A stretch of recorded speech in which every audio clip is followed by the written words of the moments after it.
Seminar में, इस सभा में मुख्य तौर से उपस्थित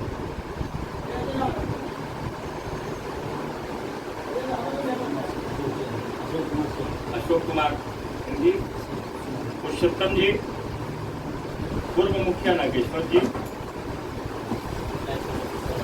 पंचायत समिति अनिल जी, और मुख्य तौर से बैठे हुए तमाम लोग। आज के अवसरवादी दौर में जहां हर इंसान परेशान है तो वो पहले अपना घर द्वार सही करे, पहले अपने घर की ईंट सजा ले, पहले वो अपने घर का उन्नति का मार्ग, उसके बाद वो समाज के बारे में सोचता। लेकिन खुशी की बात है, मैं इसलिए इससे पहले कि मैं कुछ बोलूं, मैं चंद्रशेखर जी को और रवि जी को मुबारकबादी देता हूं कि आपने कम से कम इन समस्याओं पर बात करने के लिए हम लोगों को आवाज दी, और ये हमारी जिम्मेदारी बनती है कि जमुई के अंदर, छोड़ दीजिए अभी हर जगह कैसे डेवलपमेंट होगा, कम से कम हम जिस धरती से ताल्लुक रखते हैं उस धरती के समस्याओं का समाधान कैसे होगा, इसके ऊपर सोचना और फिर समस्याओं के समाधान के लिए प्रयास करना हमारी मोरल रिस्पॉन्सिबिलिटी है, हमारी जिम्मेदारी बनती है। और ये सोच अगर तमाम लोगों की बन जाएगी तो चंद्रशेखर जी, कहा जाता है पुरुषोत्तम जी कि अगर कहीं है स्वर्ग तो उतार ला जमीन पर, उतार ला जमीन पर। तो जब हमारा प्रयास ये होगा, हम रात दिन उठते बैठते, अगर हम ये सोचेंगे कि हम अपने परिवार के चूंकि परिवार को संभालना हमारी सबसे बड़ी जिम्मेदारी है, फर्स्ट प्रायोरिटी है, नो डाउट। लेकिन परिवार के साथ साथ हमारा रिश्ता समाज से भी है, हमारा रिश्ता जमुई जिला से भी है, तो इसके उन्नति के लिए रात दिन प्रयास करना, कोशिश करना हम तमाम लोगों की जिम्मेदारी बनती है। और इसके लिए जब हजारों लोग जुटेंगे तो यकीनन फिर कोई भी समस्याओं के समाधान के लिए जो आवाज उठेगी उसके ऊपर ध्यान दिया जा सकता है। तो सबसे पहले तो नाम है चंद्रशेखर जी आजाद, लेकिन हमें तो वो आजादी का समय याद आ गया। इस नाम के लोग अभी हैं यहाँ पर जो इन समस्याओं पे सोच रहा हूं। सवाल उठते बैठते युवा पीढ़ी को ये होना चाहिए, सवाल उठते बैठते युवा पीढ़ी को ये होना चाहिए कि चंद्रशेखर जी आजाद ने बलिदान क्यों दिया देश के लिए, सुभाष चंद्र बोस को देश क्यों छोड़ना पड़ा, ठाकुर रोशन सिंह को, पंडित बिस्मिल प्रसाद को, अशफाक उल्लाह खान को, भगत सिंह को फांसी के फंदे पे क्यों चढ़ा, इसी देश की उन्नति के लिए, ताकि आने वाला जो भविष्य, देश में रहने वाले जो आगे जाके जो बच्चे होंगे, उनकी नस्ल होगी, उनके लोग होंगे, उनके ऊपर गुलामी की जंजीर नहीं होगी, बल्कि खुशहाली होगी, चारों तरफ तरक्की होगी, शांति होगी, और एक देशवासी दूसरे देशवासी के साथ मोहब्बत की गीत गाता हुआ इस देश की सीमाओं की सुरक्षा करेगा। लेकिन सच्चाई तो यह है कि हम अपने जिला की सुरक्षा रखें, ये समस्या है।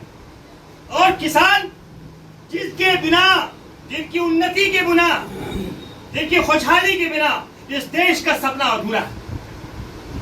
लेकिन किसानों को आज जो कुछ बर्दाश्त करना पड़ता है, उनको क्या फैसिलिटी है ये देखना पड़ेगा। लाइट है तो कभी लाइट गायब, उनको जो सुविधा मिलना चाहिए वो नहीं है।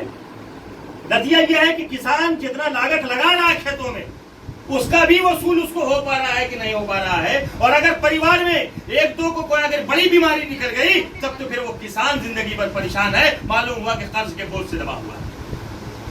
तो हम अगर अकेले आवाज उठाते हैं, चंद्रशेखर जी आवाज उठाते हैं, पुरुषोत्तम जी आवाज उठाते हैं, आप आवाज उठाते हैं, और फिर ये आवाज जब हजारों की तादाद में मिलेगी तो यकीन मानिए मुख्यमंत्री इस जमीन पर उतर कर आपकी बात सुनेंगे। लेकिन इस आवाज में हमें शक्ति पैदा करनी होगी। हाँ, आग्रह करेंगे, जो हमारे मुख्यमंत्री हैं हम उनसे आग्रह करेंगे, तो मुझे यकीन है कि वो तरक्कियों के नाम पे तो जाने जाते हैं। ये सच्चाई है कि बिहार के अंदर में उन्नति का मार्ग आया है, कुछ हद तक जो है बैठ के शांतिपूर्वक वातावरण कायम हुआ है, और आगे चलते हम प्रयास करेंगे कि हमारा बिहार एक खूबसूरत स्टेट, एक खूबसूरत राज्य की शक्ल में उभरे।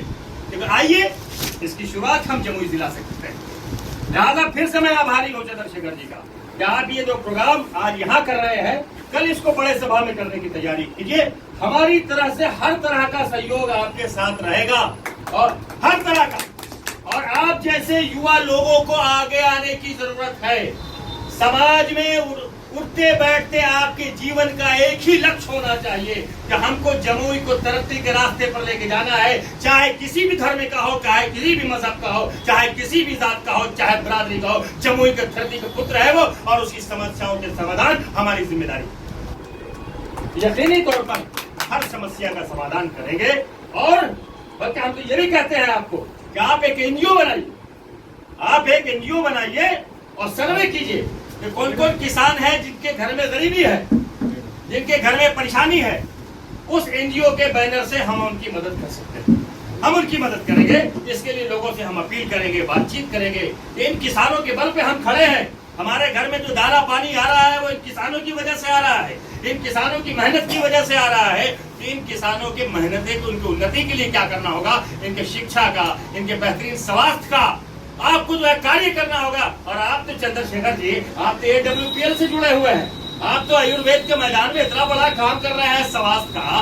क्या हम जो आपके जो दवा आपने हमको दिया है इस सिलसिले में, यकीन मानिए कि जो दवा हम रात दिन इस्तेमाल कर रहे थे, दूसरे का फायदा नहीं हुआ, लेकिन आपकी दवा से मुझे नींद की दवा जो नहीं आती थी बगैर एलोपैथिक खाए हुए, आपकी इस दवा ने मेरी नींद वो दवा खत्म करा दी। और आज मैं इस दवा का इस्तेमाल करके आज हमें किसी भी गोली खाने की जरूरत नहीं पड़ रही है, न गैस की गोली खाने की जरूरत पड़ रही है, नींद लाने के लिए गोली खाने की जरूरत पड़ रही है। ये तो आपका बहुत बड़ा काम हो रहा है, आपका रवि जी का जो हमारे यहाँ बैठे हुए हैं, और अजय जी इत्तेफाक से आए नहीं, तो आप स्वास्थ्य के मैदान में तो काम कर ही रहे हैं। जरा किसानों के सपना को साकार करने के लिए आप आगे बढ़िए ना। आप जैसे नेतृत्व की जरूरत है जमुई जिला में। आप पत्रकार हैं, और इट इज सेड ये कहा जाता है the journalist is mightier than the sword. सहाफी जो है, पत्रकार जो है, वो तलवार से ज्यादा मजबूत है। तो हम आपकी मजबूती, आपके साथ चलने को तैयार है। आप हमारे लिए आगे बढ़िए, आगे बढ़िए। आप जनता की आवाज पढ़िए। हर दीवार, चाहे धर्म का हो, चाहे मजहब का हो, चाहे जात का हो, चाहे बात का हो, वो तमाम दीवार तोड़ के हम आपको न सिर्फ जमुई जिला से, बल्कि हम आपको पटना भेजने का काम करेंगे, जहां से आप हमारी समस्याओं का समाधान कीजिए। इसी के साथ बहुत नहीं बोलते हुए मैं तमाम लोगों का शुक्रिया अदा करता हूं, और मैं इस बात का आपको विश्वास दिलाता हूं कि जब भी आप आवाज देंगे हम आपके साथ हैं, एक बेहतरीन मित्र के तौर पर, एक बेहतरीन सोच के साथ, आपकी फिक्र के साथ, और हम आपकी सोच, आपके सपनों को कमजोर होने नहीं देंगे। शुक्रिया।